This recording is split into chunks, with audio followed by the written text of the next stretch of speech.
Hello friends, எல்லோரும் நல்லா இருக்கீங்களா? நான் சூப்பராக இருக்கேன். இப்போ வந்து நாங்கள் எங்கே இருக்கோம்னா தூத்துக்குடி மாவட்டம் ஏரலில் தான் இருக்கோம். பாருங்கள், இந்த ரோடு நேராக போனால் ஏரல் தான் போகுது. ஏரல் பஸ் ஸ்டாண்டு, ஏரல் ஒட்டியே தான். இங்கே வந்து நார்மல் கலர் தான், தண்ணி கலரில் நார்மல் கலர் தான் போடுறோம். கிட்டத்தட்ட ஒரு 6 மாதமாக தம்பி பேசிகிட்டு இருக்காரு. அவர் முக்கியமான ஒரு பிஸ்னஸ் பண்ணுறாரு. அதை பற்றி நம்ம அடுத்தது பேசுவோம். அவர் முக்கியமாக நம்மளுக்கு எல்லாருக்கும் தேவையான ஒரு பிஸ்னஸ் தான். நிறைய பேர் அதை செஞ்சிட்ருக்காங்க, தெரியாதவங்க நிறைய பேர் இருக்காங்க. அதை பற்றி அவர்கிட்ட பேசி ஒரு வீடியோ போடணும்னு அப்படி இருக்கேன்.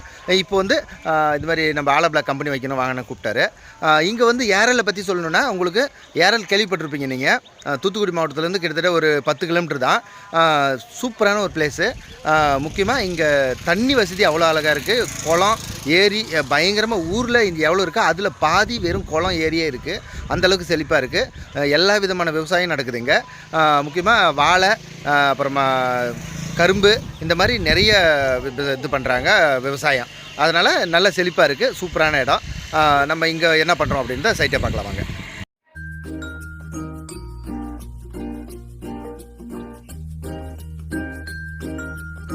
பக்கம் இது வந்து நார்மல் கலம் தான்.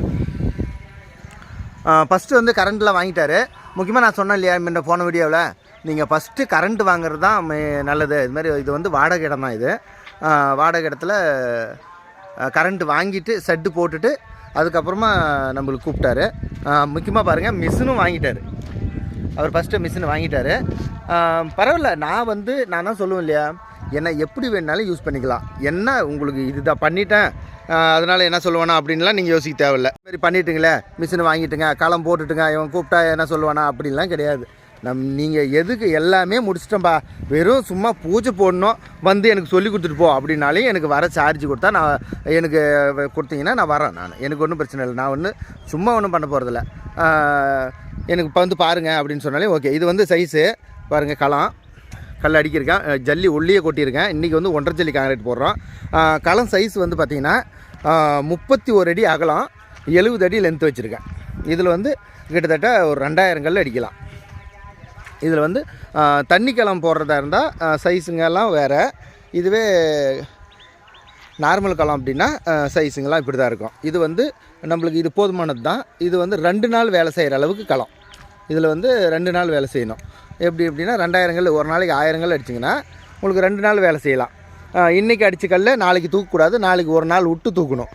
இது வந்து 2 நாள் வேலை செய்கிற அளவுக்கு களம் இது. அப்படின்னா உங்களுக்கு பாதி ஒரு நாளைக்கு அடிச்சிட்டிங்கன்னா நாளைக்கு காலில் வந்து இருக்கிற பாதி கல்லை எடுத்து வச்சுட்டு பண்ணணும். இப்போ ஒரு நாள் விட்டு ஒரு நாள் கல் இங்கே தண்ணி ஒரு நாளைக்கு களத்துலேயே தண்ணி ஊற்றிட்டு மறுநாள் எடுத்து வெளியே வைக்கிற மாதிரி களம் இது. அதனால் இது 31 அடி. இதில் 4 லைன் 8 லைன் வரும் டோட்டலாக. இது பார்த்தீங்கன்னா 8 லைன் வரும். இதில் 4 லைன் ஒரு நாளைக்கு அடித்தா போதுமானது. அதனால் ஒரு நாள் கல்லை எடுத்து மேலே வெளியே வச்சுன்னு வேலை செஞ்சுக்கலாம். ஒரு நாள் இங்கே களத்துக்குள்ளே இருக்கும். ஏன்னா சில இடத்துல பார்த்தீங்கன்னா இன்றைக்கி அடித்து கல்லை நாளைக்கே எடுத்து வெளியே வைக்கிறாங்க. அதுமாதிரி வைக்கக்கூடாது. அப்படி ஒரே நாளில் உங்களுக்கு தூக்குனா கல் குவாலிட்டி வராது. ஒரே நாளில் தூக்குனா கல் முனை ஓடியும். அதனால் ஒரு நாளில் கல் தூக்கக்கூடாது. இன்றைக்கி அடிச்சுட்டு ஒரு நாளைக்கு களத்துலேயே தண்ணி ஊற்றிட்டு அதுக்கப்புறம் தான் எடுத்து வெளியே வைக்கிறது தான் நல்லது. கல் குவாலிட்டியாக இருக்கும். நார்மல் களம் போடுறவங்களுக்கு இதை பற்றி கரெக்டாக யோசிக்காங்க. நார்மல் களத்துக்கு ஒரு நாள் நீங்கள் களத்தில் இருக்கிறது நல்லது. இதே நீங்கள் நார்மல் களமே தண்ணி களம் இல்லாமல் நல்லா குவாலிட்டியாக பண்ணணுன்னா அதுக்கும் ஒரு வழி இருக்குது. என்னென்னா உங்களுக்கு வந்து களம் வந்து கிட்டத்தட்ட ஒரு 100க்கு 100 போட்டுடணும்.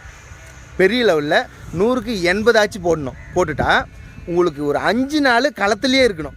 5 நாள் வேலை செய்கிற அளவுக்கு களம் போடணும். இப்போ எப்படியே ஒரு நாளைக்கு வேலை செய்கிறது குறைஞ்சது ஒரு 16 அடி அகலம், லென்த்து ஒரு 80 அடி வச்சுட்டிங்கன்னா ஒரு நாள் வேலை செய்கிறது. இந்த மாதிரி பிளான் பண்ணிக்கணும். இது ஒரு 5 நாளைக்கு வேலை செய்கிற மாதிரி பண்ணிட்டீங்கன்னா அந்த 5 நாளும் தண்ணி களத்துலேயே ஊற்றணும். அப்புறம் டைரெக்டாக நீங்கள் லாரியை உள்ளே விட்டு கல் ஏற்றிக்கலாம், இல்லை எடுத்து போய் வெளியே அடிக்கலாம். நீங்கள் எடுத்து வச்சு தண்ணி ஊற்றுறத விட களத்துக்குள்ளேயே பைப்பில் பிடிக்கலாம் தண்ணி. அந்த மாதிரி போட்டு விட்டிங்கன்னா கூட உங்களுக்கு கரெக்டாக இருக்கும். உங்களுக்கு கல் எடுத்து அடுக்கிற வேலை கிடையாது. கல் எடுத்து அடுக்காமல் டைரெக்டாக லோடு ஏற்றிக்கலாம். அப்படி பண்ணுறதா இருந்தால் உங்களுக்கு களத்துலேயே க்யூரிங் பண்ணுற மாதிரி இருந்தால் களத்தை பெருசாக போடணும். இது எடுத்து வச்சு ஊற்றுறதுக்கு பண்ணுறதுக்கு கொஞ்சம் சிம்பிளாக பண்ணணும் அப்படின்னா இதுதான் மெத்தடு. இது வந்து இருக்கிறது ஏன்னா 31க்கு லென்த்து 70 அடி வச்சுருக்கேன். இது வந்து உங்களுக்கு முக்கியமாக சொல்ல போனால் 4 லைனுக்கு 16 அடி ஒரு களமாக பண்ணுறதா இருந்தால். இதே நம்மளுக்கு 2 நாள் வேலை செய்கிற மாதிரி பண்ணணுன்னா இது வந்து 30 அடி 31 அடி வச்சா போதுமானது அகலம். இந்த மாதிரி தான் மெத்தடு. இது வந்து நார்மல் களம். இந்த மாதிரி பார்த்து பண்ணிக்கணும். எதனா அதுக்கு மேலே யாருனா டவுட் இருந்தாலும் கால் பண்ணுங்கள், ஒன்றும் பிரச்சனை இல்லை. எதனாலும் எப்படினாலும் பண்ணிக்கலாம். மிஷின் வாங்கியாச்சு. மிஷின் ரெடியாக இருக்குது. புது மிஷின் தான் வாங்கி வச்சுருக்காரு. எம்சாண்ட் இறக்கிருக்கு. இதுக்கு வந்து மெட்டீரியல் எவ்வளோ பிடிக்கும் அப்படின்னா, ஒரு 6 யூனிட்டு 1.5 ஜல்லி. இது வந்து 1.5 ஜல்லி 6 யூனிட்டு. இந்த சைஸுக்கு யாருக்குன்னா ஞாபகம் உங்களுக்கு எவ்வளோ மெட்டீரியல் ஆகும் அப்படின்றதுக்காக சொல்கிறேன். இது 6 யூனிட் 1.5 ஜல்லி, 6 யூனிட் எம்சாண்டு தெரியுதுங்களா? M sand 6 unit. அதுக்கப்புறம் இதுக்கு மேலே போடுறதுக்கு வந்து 4 யூனிட்டு ஒழுங்காக தெரியலையா? 4 யூனிட் வந்து அது இதுக்கு மேலே இந்த 1.5 ஜல்லியை போட்டு நல்லா ஓட்டி தட்டிட்டு இதுக்கு மேலே வந்து 3/4 ஜல்லி கான்கிரீட் போட போகுது. அது 4 இன்ச் போடணும். அதுக்கு 4 யூனிட் எம்சாண்டு, 4 யூனிட் 3/4 ஜல்லி. 3/4 ஜல்லி 1/2 ஜல்லி 2 கலந்து போடலாம். எப்படியே போட்டுக்காங்க, ஜல்லி எதுனா போட்டுக்கலாம். ஆனால் 4 யூனிட் அது. இது 6 யூனிட் போட்டால் அது 4 யூனிட். எப்படின்னா இது 6 இன்ச் தட்டுறங்க அப்படின்னா 6 யூனிட் பிடிக்கும் திக்னஸ். நம்ம இது வந்து 2000 ஸ்கொயர் ஃபீட்டுக்கானது. இது வந்து 2000 ஸ்கொயர் ஃபீட் வருது. 2000 ஸ்கொயர் ஃபீட்டுக்கு இது கணக்கு.